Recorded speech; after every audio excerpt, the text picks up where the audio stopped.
This is a Fox News Alert. Welcome to Washington. I'm Brett Baer. President Trump and House Speaker Paul Ryan pulled the plug on the Republican plan to repeal and replace Obamacare just minutes before a scheduled vote on that bill. The stunning decision coming after several days of intense negotiations behind the scenes of how to get the votes to pass that bill. Now the GOP leadership and the Trump administration trying to lick their wounds and move forward after their first big legislative loss. And the blame game behind the scenes has already begun. We have Fox team coverage tonight. Correspondent Kevin Cork is at the White House, where the president, as you saw, spoke about the decision to yank the bill. But we begin with Chief Congressional Correspondent Mike Emanuel on Capitol Hill with the move that really stunned Washington today. Good evening, Mike. Brett, good evening. It's been a tense day on Capitol Hill after White House aides demanded a vote on this Republican health care package. Leadership aides say it was President Trump who called on Speaker Paul Ryan to pull the bill mid-afternoon. We just didn't quite get consensus today. What we have is a member-driven process to try and get consensus. We came very close, but we did not get that consensus. That's why I thought the wise thing to do is not proceed with a vote, but to pull the bill. House Freedom Caucus member Mo Brooks celebrated. I'm pleased as could be that the legislation has failed because I believe it's bad for America. House Democratic leader Nancy Pelosi rejoiced after this repeal effort failed. It's pretty exciting for us. Yesterday, our anniversary. Today, a victory for the Affordable Care Act, more importantly, for the American people. Pursuant to Clause 1C of Rule 19, further consideration of H.R. 1628 is postponed. Just after noon, Speaker Ryan went to the White House to brief the president on the status of the health care bill, with Ryan telling him he didn't have the votes. Vice President Mike Pence made an afternoon visit to Capitol Hill, trying to make a final push for conservative support from the House Freedom Caucus. There has been intense pressure on the Freedom Caucus to deliver conservative votes after extensive outreach from the White House. But after the meeting, some of those conservatives said they were still no's. And others, like Congressman Thomas Massie, complained about the pressure to get on board. If exec branch tells legislative branch when to vote, how to vote, and what it will be allowed to work on if vote fails, is that a republic? With tension building, some tried to play the role of peacemaker and avoided the blame game. Look, we have support from Freedom Caucus members for this bill and from Tuesday Group members, their moderate counterpart, and we have opponents in both camps as well. So to blame any single group, I think, would be a huge mistake. There was also tension of the more traditional kind between Republicans and Democrats, and some anger erupted with accusations the GOP lowered the volume on the Democrats' floor microphone. This debate is too important to have our microphones at a lower scale. Others took aim at this health care proposal and Republicans. What does the GOP stand for? Get old people. That's what this bill does. That's what people are going to vote yes for today. And let me just say this, we have an obligation. This health care deadline day began early with those favoring this repeal and replace plan calling for action. I appreciate the input of the administration. I appreciate the fact that the directive to us last night was to put our pencils down and turn our papers in. It is time, Mr. Speaker. This is a good bill. The rule deserves our support. The underlying bill deserves our support. Speaker Ryan says now they're going to proceed with tax reform, and Obamacare is reality for the foreseeable future. But the fact they failed at repeal and replace will make, in some respects, tax reform even harder. Brett? Mike Emanuel live on the Hill. Mike, thank you. All right, so the Republican health care bill has officially, at least for the time being, hit a dead end. Now, last night on this program, we told you that the reason Republicans are in this position without a vote to repeal and replace Obamacare is because this legislative process has been way too contentious, unorganized, and disjointed. Now, on a positive side, it's actually a bigger tent party, the Republican Party, than anyone really imagined. But the fact is, after 7 long years of Republicans promising to repeal, replace Obamacare, not getting the job done is unacceptable. Anyway, here's what Speaker Ryan said earlier today. Moving from an opposition party to a governing party comes with growing pains. And, well, we're feeling those growing pains today. We came really close today, but we came up short. All right, Speaker Ryan's right. They did come up short, and we need to make sure this never happens again. Let me be very clear here. This is not President Trump's failure. The president went above and beyond, did everything in his power to get this bill across the finish line. And here's how the president reacted this afternoon. Take a look. We're just a very small number of votes short in terms of getting our bill passed. A lot of people don't realize how good our bill was because they were viewing phase 1, but when you add phase 2, which was mostly the signings of Secretary Price, who's behind me, and you add phase 3, which I think we would have gotten, it became a great bill. Premiums would have gone down, and it would have been very stable, it would have been very strong. All right, I will admit earlier today I was pretty angry about all of this. This shouldn't have happened, but the bottom line at this point, what's done is done. And what has actually emerged here, in my mind, is a huge opportunity if it is used wisely. Now, before I talk about how we can avoid these mistakes and fix this problem, I want to first address the Democrats and members of the alt-left, radical, destroy Trump propaganda media. They're absolutely giddy at what happened today. Now, let's start by looking at how Democrats were behaving on the House floor today before the bill was even pulled. Look at the insanity of their rhetoric.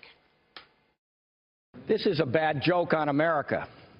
Here we are, the Choice Act. The choice is get sick or go broke. This bill will unravel health care for all Americans. We are in Lent. It's supposed to be the holiest time. Whatever you do to the least of my brothers, you do unto me. Think about that before you vote for this bill. Please vote against it. It is not liberty for a woman to be forced to go to work within weeks of having a child. That's what this bill would do. Yes, I want to ask why the Democratic microphone is turned off. The last two speakers we've not been able to hear as well as we heard Ms. Cheney, and I want to know why that is. I hope somebody hears my plea and that the parliamentarian will take care of this problem. This debate is too important to have our microphones at a lower scale. Older Americans are going to pay for a tax cut for the richest people in this nation. Older Americans are going to be hit the hardest. What does the GOP stand for? Get old people. That's what this bill does. Yeah, get old people. All right, all you snowflake Democrats, you may be happy this bill was scrapped, but guess what? You're not going to be smiling for long, and that's a promise. Now, since Obamacare was not repealed and replaced, guess what? The country is now going to see just how devastating your statism and how dangerous this law really is. Now, back in February, the CEO of Aetna said Obamacare is in a death spiral. It's only going to get worse. We see premiums now skyrocketing in some places by 117%. Really? Are you happy about that? Is that something to smile about?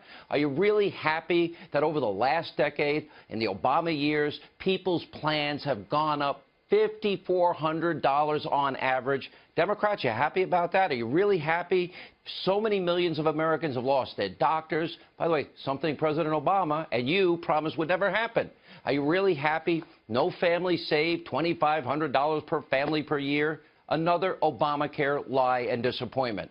But don't worry, Democrats, you're going to be forced to own this mess because you created this mess. So be as happy as you want today because Americans will see day after day after day firsthand the devastation and the impact of your bad policies. Now, how do we talk about and how do we make sure this never happens again? It's really important to look back and examine what went wrong here so Republicans are not in this position again. Second, Republicans, they've got to go back to the table, this time build a consensus bill. Didn't happen this time. Now, for example, before the GOP Obamacare replacement bill was rolled out, we heard from many House GOP lawmakers right here on this show saying they had no idea what was in that bill that was being scored in the CBO. Take a look. You guys are worried you haven't seen the repeal and replace bill. All four of you have told me that. I got to see the bill before I can agree to anything. I'm kind of anal like that. I'd like to read the bill. You remember 2010? We all said, if you elect us, you give us the majority, we will read the bill. If you don't learn from your mistakes, you're doomed to repeat them. All right, that's mistake number one. And at the very least, Republicans had a major communications problem as it relates to this bill. So the big question tonight is, all right, going forward, how do we make sure this never happens again? Now, for starters, I would say to the Republican leadership, before you release any bill, there has to be a consensus built from all the different factions of the GOP. In other words, the moderates, the study group, the Tuesday group, the Wednesday group, the Saturday group, the Sunday group, and yes, the Freedom Caucus. All right? Then you won't need a big fight on national TV and radio. In the future, what I would do is the following. Bring everybody into the room. Start the process of building that bill with everybody I just mentioned. knowing and telling everybody they're not going to get everything that they want. Sort of like signing a contract before actually negotiating the terms. You have it backwards. And that means getting everyone in the same room, members of the Senate, Secretary Price, conservative think tanks, moderates, GOP study group, Freedom Caucus, everybody, the White House, make sure the bill is not released until you have consensus on the bill. Now, this would take a lot of the ugliness out of the process. Now the president is moving on. He's forging ahead with his agenda. And remember, he's been keeping all his promises. He's checking those things off his list one by one. So what does this mean going forward? Well, hopefully the Republican leadership has learned a hard lesson. And our elected officials need to take a deep, long, hard, introspective look about how they do business. And my advice is, don't put bills together without consulting all these factions within your party. It will serve the American people better. And one thing's clear, voters were not served well in this process, but you will have time for a do-over. Joining us. This is a Fox News Alert. Hello, everyone. I'm Kimberly Guilfoyle. Welcome to the 5 on this very hectic day in Washington, D.C. There was supposed to be a vote this afternoon on the Republican bill to repeal and replace Obamacare. But just a short time ago, House Speaker Paul Ryan pulled the bill from the floor on orders of the president. The reason? They didn't have enough votes for it to pass. Here's the president moments ago. We were very close. It was a very, very tight margin. We had no Democrat support. We had no votes from the Democrats. They weren't going to give us a single vote, so it's a very difficult thing to do. I've been saying for the last year and a half that the best thing we can do, politically speaking, is let Obamacare explode. It is exploding right now. I want to thank the Republican Party. I want to thank Paul Ryan. He worked very, very hard. I will tell you that. He worked very, very hard. Tom Price and Mike Pence, who's right here, our vice president, our great vice president. Everybody worked hard. I worked as a team player and would have loved to have seen it pass, but again... Do you feel betrayed by the House Freedom Caucus at all? They seem to be the most difficult to get. No, I'm not betrayed. They're friends of mine. I'm disappointed because we could have had it. So I'm disappointed. I'm a little surprised, to be honest with you. That thing. I'm disappointed, but they're friends of mine. And you know, they got on. It was a very hard time for them. And a very hard vote. That thing. I'm disappointed. Paul Ryan also addressed the dramatic turn of events. We came really close today, but we came up short. I spoke to the president just a little while ago, and I told him that the best thing I think to do is to pull this bill, and he agreed with that decision. This is a disappointing day for us. Doing big things is hard. And I want to thank so many members who helped make this bill better. A lot of our members put a lot of hard work into this. I also want to thank the president. I want to thank the vice president. I want to thank Tom Price, Mick Mulvaney, and the entire White House team. The president gave his all in this effort. He did everything he possibly could to help people see the opportunity that we have with this bill. He's really been fantastic. Still, we got to do better, and we will. I absolutely believe that. Joining us for reaction and analysis is our chief political anchor, Bret Baier. Bret, thanks for joining us on the 5. Sure. You know, a lot of developments today that we thought perhaps maybe last night, late into night, they maybe had a chance. But kind of your thoughts about the way this unfolded and then the two statements that we just saw from Speaker Ryan and the president. Well, I think both of them talked about how the other worked very well and closely with the other. But behind the scenes, there clearly is some blame and pointing going on. There's a feeling, and I think you saw it in some of the pieces that came out, including the New York Times piece at the White House, that this wasn't the best thing to go out with first. Then you had at the Capitol, some feeling about the Freedom Caucus members, the conservative House members, who really stuck to their guns. Really, this bill didn't rip up Obamacare from its roots. It didn't truly repeal Obamacare, and that's what these conservatives had a problem with. The moderates wanted to make a deal because you take the deal that you're given and then pass it on to the Senate and see what they can come up with. Now, this Republican Congress is going to move on to tax reform, and it's a lot harder after taking a body blow on the first legislative try. The president took a hit today. All right, we all have some questions for you. We'll take it around the table. Okay, Bob, you have a question? Yeah, Brett, I listened to President Trump blame the Democrats, say we didn't get a single Democratic vote, and that really was part of the problem. Well, I guess history doesn't stick with this guy very well because we didn't get a single Republican vote for Obamacare. So is he really going to try to lay this on the Democrats when the fact the Republicans were the ones who refused to give a single vote or negotiate on the last bill?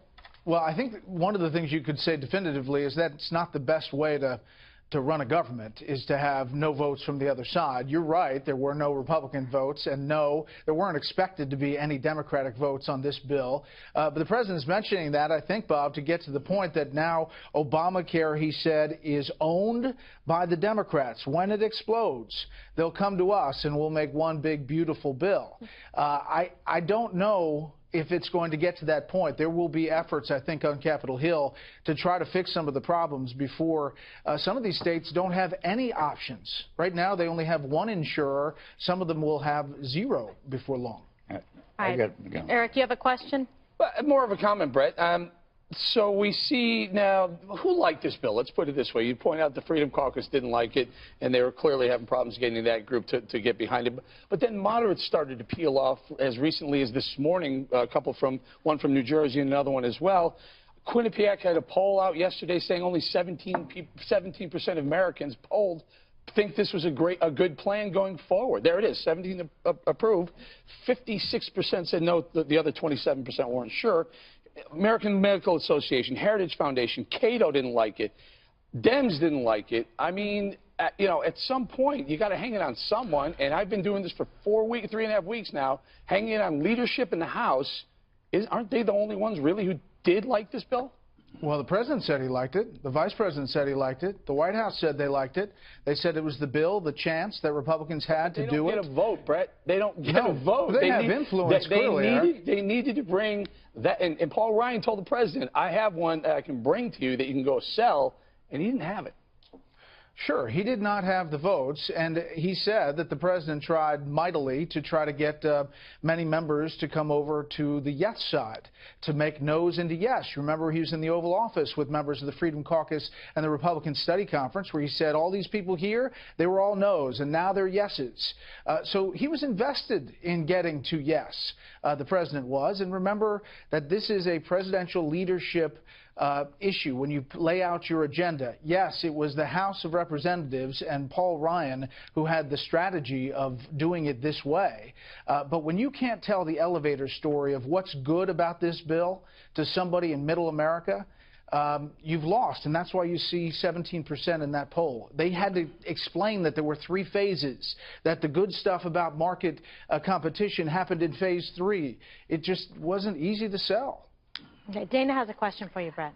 So earlier today, Minority Whip Steny Hoyer said that he'd be willing to work with the president. So he conceded that there were problems in the individual market and that they needed to be fixed. He thought that they could be, and that he thought that now if the president didn't get this bill and get it in this way, that maybe he'd be willing to sit down with them and try to fix that. Now, I don't know if he was bluffing, but do you think that's something the president might be willing to do?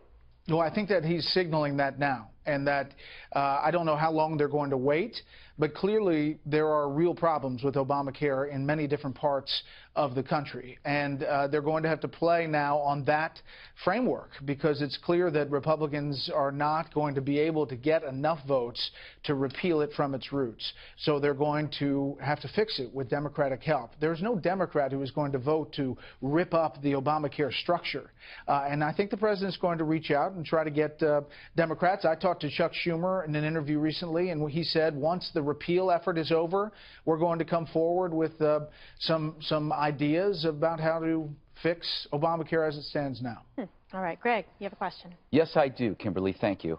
Brett, let's be frank here. Is it entirely possible that the Russians could have tampered with this vote? I don't think you can disprove this. I think Rand Paul colluded with Putin to undermine the vote so the White House would rehire Paul Manafort. Did you have something else, Bob? Oh, sorry. Listen, there was no vote. There was never going to be a vote. And there you go. There was never going to be a vote. If they didn't have the numbers, it was never coming to a vote. I don't think it was the Russians. Oh, my goodness. I hope we haven't tainted you too much, Brett Baer. No, it's all good. Well, we look Brett. forward to your show at 6 o'clock, and you'll have some smart analysis. What does that say? We don't have smart analysis here? I thought Greg's analysis was Thank you. Exactly. All right, so listen, we're going to take it around the table again. Tell us what you really think, Bob. Well, what I really think is that there's no question it was a loss for Trump, but I want to give Trump credit here for a second. His strategy almost pulled this thing off. When he said to the Freedom Caucus, look, this is your one chance.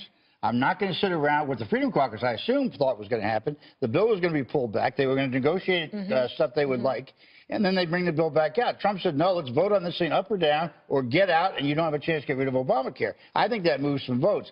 On the other hand, the idea that somehow this is a Democratic loss, first of all, Obamacare is already a Democratic bill. That's no big secret. I think for Trump to try to move on to tax reform may be a good idea, but let's put it this way. He tried, not a bad try, but he lost. Bowling, if you were there, you wouldn't have voted for this. I mean, you've been very strong. Bob's right about something, but he's wrong about it. He almost pulled it off. I don't think there was any movement. There was always 25 problems in the Freedom Caucus. There were additional 3 more yesterday, and then you got some moderates peeling off today. They needed probably 30 votes, and they didn't have them. Here's the point. Here's how it works. It should work. It's a democracy, right? So the Republicans want to bring a bill that they want the president to eventually sign, and they have to unite behind this bill. The problem with the bill that they brought, and this is the truth, this is leadership bill. This is Paul Ryan. This is Brady, Weldon, and McCarthy, and a couple of chairmen of some committees who put this together. The Freedom Caucus said we want to be involved in the process. Let conservatives get involved. And they said, no, we have the votes. This is the bill we're going to present. They presented the bill. Trump said, I'll try and sell that bill. And they never had the votes, and they couldn't get the votes. So they put it on Trump saying that they had them, and they didn't. So, no, Bob, it wasn't Trump care. It's still leadership in the GOP care. Okay. Dana, where do they go from here? And they basically are saying, well, now you're going to fall on your own sword. You were unwilling to come to the table to do something, so now take your medicine. Not sure, because between now and Monday, there's probably 3 major news stories. The news cycle changes so fast that they'll have to deal with the analysis and take their lumps. But they did run on this for 7 years. Yeah. And in February 2016, and all throughout the campaign, all the Republican candidates and President Trump said, I think as early as October, like, just wait till you see my plan. It's going to be fabulous. And I just think that reality is setting in about Americans' viewpoints about health care and health benefits and who they want to take care of and how we're going to pay for it. And I think that they'll try to move on to the parallel track that they were running on with tax reform. I think it gets harder because they had tax savings in this health bill that they're not going to have now. But I think that one of the things is, can they get up off the mat on Monday? And I assume that they can. Life will go on. This is it's not fatal. It kind of stinks, but it's not the worst thing that ever happened. Is it? Oh, I'm sorry, Greg. I have a follow-up question for Dana, though. But why bring this if they didn't know they had the votes? That's the thing, to be that off the mark and to have this be your first piece going forward, unless some assurances were made. But, I mean, this was, a substantial chunk.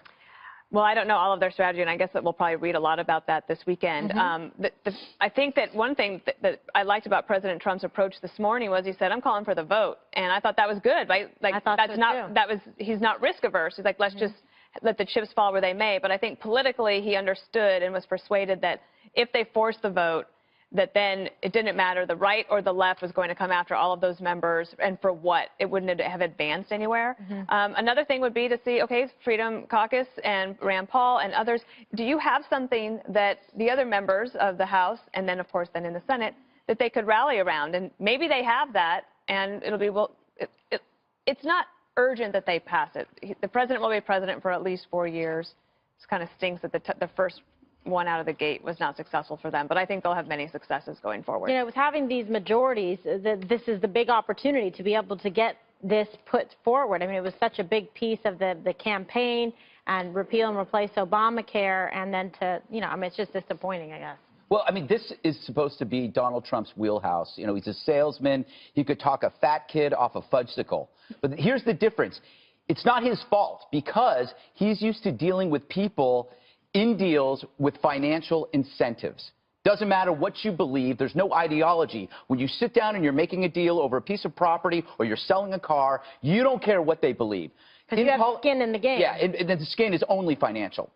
Politics is different. The skin is different. You have bitter adversaries. You have political and ideological differences. And within the Republican Party, which is known as a big tent, you have differences within differences. You have factions who apparently unite under one idea of individual freedoms. However, they can't agree on anything. And so I think that this is a learning experience for him, and that this is not a business deal. Politics stinks. It just stinks. They could have had something, but they couldn't get it. They couldn't line up behind that guy. And this is the difference between the right and the left. The right has differences within differences. The left are half sheep, half robots. They're showbots. You know, they will all fall in line perfectly. And you know who's right now? There's a shirtless guy drinking a pina colada, laughing his butt off on some island, and that's Barack Obama. Yeah, that's. Wait, just let me make one point. Conveniently unavailable for a month. When Donald Trump, one of the more disgraceful things I think he said today was, Obamacare is going to fall apart. This is a good political thing to happen. Let it fall apart. You're talking about millions, hundreds of millions of people who are on health care, and they're on Obamacare. No, and you want it to fall apart. No, they're not. Yes, they are. There are not hundreds of millions of people on Obamacare. Okay, so say there's 70 million. No, there's like 12 million, and half of those are are expanded and Medicaid. Stop it. Stop it. No, don't stop it. Medicaid. That's not Obamacare, Bob. Medicaid was always there before Obamacare. Obamacare was Medicaid expanded. But wait, can I just respond to Bob? Because what you're actually saying, this is what was learned from Rahm Emanuel. You never let any kind of catastrophe go to waste. What Donald Trump is saying, this thing's going to implode, and that's going to be an opportunity for a different bill. It's going to be a tough deal but when Bob's it doesn't fine when the implode. Democrats use that and make opportunity out of something political misfortune, but not on the other side, which I can understand. At least you're consistent. So let me use your CEO example, your example of Donald Trump, the CEO, who was used to getting money people bringing him deals and saying, okay, this is the one I can sell. This is good for the company. Yeah. That is exactly what happened. And Kimberly points out last night, I think late last night, he said, it's a yes or a no, guys. I'm done selling this thing. And it was always it was a no. Believe me, at that point, it was a no. So then they had to figure it out. The point is, the person that brings you that deal that says this is amazing, this is going to be great for the company, and it's a flop, what do you usually do with them? However, you got to get rid of them. But the other thing, too, demote them. it's the difference between like being a macro and a micromanager. Maybe read more about the bill. He's still scared. A lot of people didn't need to be scared tonight as he sits in his fat house with his fat food and everything else he's got. What's wrong with food? What is wrong with you? What's that house? People who are sitting out there on Obamacare. Do you realize there are more people who would be without health care under this bill than Obamacare? Yeah, more people. Yeah, that's right. Republicans. That's a classic Republican deal. If anything, all those people are wiping their brow going, thank God we still have Obamacare instead of this thing. That's right. I think that's right. But the question is, when he says it's going to implode, he doesn't know that. It was supposed to implode 3 years ago, according to most of you guys. Actually, and it hasn't. the insurance CEOs are the ones who are saying that it's not going to be successful. And they'll be at the marketplace, believe me. The president made that point that Dana said the information they're hearing back from the exchanges and whatnot, that this is not sustainable, which we already knew, and we've had more than ample evidence of this, about its financial misery, the state that it's in. So ultimately, people being unwilling to come to the table, who's going to suffer? So who's people that want to have health care and choices. Has health insurance? No, that you have free market incentives. You have so people like you and me can afford to buy it. No, it's for everybody. The people who aren't rich can buy cars. They can buy things. In a free market, there's competition. Bob, the number is somewhere around 9 million people. Okay, that's the number of people who are buying Obamacare without the massive subsidies in Medicaid. That's the number. You got to include the Medicaid subsidies. You didn't have it before. Yes, you did, Bob. You didn't. Ohio's got a lot more Medicaid money. My point is, if you this bill would have put 52 million people off health care. Yes. 52 million people. And why? Because Medicaid would have been cut off. Right. That's right. But that's the point. That's my point. The best thing that happened to the Republicans is this thing fails. Well, that may be the best thing that happened. It's not the best. Can you imagine running on this thing being the bill and your premiums are exploding and middle to lower incomes? No. So why did your president get so far behind it? You're a congressman in Kansas going, re-elect me? No. Good Lord. Good Lord. I think we need some health care at this table for sure, Bob. President Trump says they were close to getting it done, but his push to get health care through the House of Representatives just did not happen. And tonight, the president spoke about what he's learned and what happens now. Correspondent Kevin Cork is at the White House with that. Good evening, Kevin. Hey, good evening to you, Brett. Better no deal than a bad deal. That seems to be the message here at the White House, where obviously they simply didn't have enough support over on Capitol Hill. But make no mistake about it, regardless of the spin, this is a major setback for the president. Thank you very much. What was once soaring optimism today finally gave way to the crushing reality that the president's first major initiative, the effort to repeal and replace the Affordable Care Act, ObamaCare, had fallen to defeat. We all learned a lot. We learned a lot about loyalty. We learned a lot about the vote-getting process. Perhaps the best thing that could happen is exactly what happened today, because we'll end up with a truly great health care bill in the future after this mess known as Obamacare explodes. It was a stinging setback for a man who has repeatedly proclaimed the end of the law was close at hand. This is our long-awaited chance to finally get rid of Obamacare. We're going to do it. Despite the public bravado, privately, the author of The Art of the Deal had expressed doubts about his decision to follow Speaker Ryan's plan to tackle the complicated health law before unveiling his own tax cut proposal, considered by many to be political low-hanging fruit. Instead, after more than 60 days of GOP control in Washington and still no deal, a frustrated president today tweeted, after 7 horrible years of Obamacare, skyrocketing premiums and deductibles, bad health care, this is finally your chance for a great plan. The irony is that the Freedom Caucus, which is very pro-life and against Planned Parenthood, allows Planned Parenthood to continue if they stop this plan. That last comment aimed squarely at the Freedom Caucus, a vocal group of Republican lawmakers critical of the House bill, which would have ended both the individual and employer mandates and stopped out-of-pocket subsidies, while making major changes to Medicaid expansion, premium subsidies, and essential health benefits. White House officials today insisted the president did all he could. Has the team put everything out there? Have we left everything on the field? Absolutely. But at the end of the day, this isn't a dictatorship, and we've got to expect members to ultimately vote to, how they will according to what they think. Still, it's a potentially costly calculation by congressional Republicans, who may have let the best chance at health care reform, a major campaign promise, go by the wayside. At some point, there's a political cost to dragging this out as well and saying, let's just keep letting it go. And I think that's where, we've came to a decision that it had gotten as far as it can go. Okay, so what's next? It's on to tax reform here at the White House, Brett. That would seem to play to the president's strength. He also expressed support and confidence in Speaker Paul Ryan, who, despite having years to get ready for it, couldn't deliver on repeal and replace when it mattered most. Brett? Kevin Cork live on the North Lawn. Kevin, thank you. Mike, Republican congressional investigators are hoping to find a smoking gun that would prove the Obama administration used legal surveillance methods to actively spy on the Trump transition team. Chief Washington correspondent James Rosen broke that story for us, joins me now with what he's learned. James, good evening. Where would GOP staffers find such evidence? Brett, good evening. As we've been reporting, the National Security Agency was supposed to turn over a set of documents to the House Intelligence Committee today. That has now slipped to next week. But it's in those documents that staff lawyers and investigators working with Committee Chairman Devin Nunes are expecting to find a potential smoking gun establishing that the Obama administration used legitimate foreign surveillance collection to spy on the president-elect and his transition team. As of now, only Nunes will know if the NSA documents encompass or go beyond the evidence he is citing. But his statements today buttressed what Fox News reported overnight, namely that Nunes and his staff have concluded that unnamed Obama aides moved to, quote, unmask selected U.S. names that appeared in the intelligence, and that unmasking cannot be explained except as an effort to undermine the new president. There are reasons to unmask names. I can tell you without question, at least some of what I've seen, I don't know what that reason would be. Maybe someone has a good reason for it, but not from what I've been able to read. Nunes reaffirmed today, however, that President Trump was not, as he claimed, Brett, wiretapped by his predecessor. So, James, has the ranking Democrat on the committee seen the same info, the same intelligence that Nunes has? As of now, no. But Congressman Adam Schiff has been briefed on the contents. He said today he doesn't know if the pending NSA documents are a subset of what Mr. Nunes has seen. And Schiff insinuated that Nunes got that material directly or indirectly from President Trump.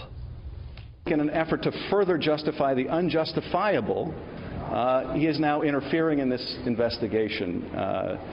And I think the fact that the chairman's press conference was at the White House is not only symbolically important, it's important in terms of understanding what's really going on here. And sources say, as Catherine was just mentioning, Brett, that it will take several days to evaluate the new NSA material when it comes in. And we should point out Nunes hasn't said where he got the documents from. And he's denied that it was the White House. All right, James, thank you.